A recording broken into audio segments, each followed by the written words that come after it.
Okay, well here it is. Finally got it together. It has a drawer for the air fryer. These handles are so nice.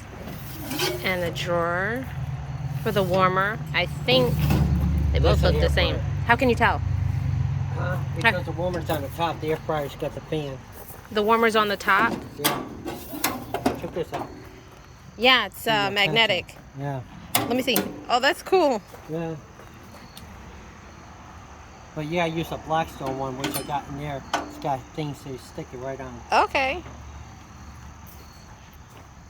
And this is for your hanging utensils right here, right? Yeah, this is right here.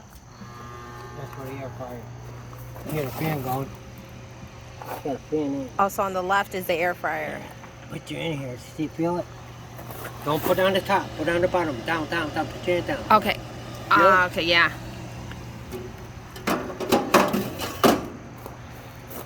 And the one to the right is the warmer. Okay. All right, this takes a AA battery for the ignition switch. I saw that. You gotta go get some French fries. Try this out. You can at least do that today. So now we have to season it, which is taking the Blackstone top and putting a coat of oil on it. And that makes it ready and prepared to seal in the flavors and protect the unit. It's gotta be all black. Almost like scorched. It almost looks like it's used, but it's not.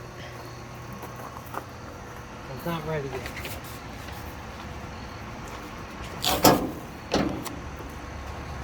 So I just wanted to show you guys. Again, Walmart $2.50. I think my husband said that now he saw it online, it went up again. But definitely check your Walmarts. Yeah, I'd just go to the store and do it. Go to the store. Because it actually said it was out of stock at the store that we went to, and it wasn't. It was in stock. So that's another thing too. Sometimes the app doesn't update and it doesn't let you know the prices. All right, guys. Thanks for watching.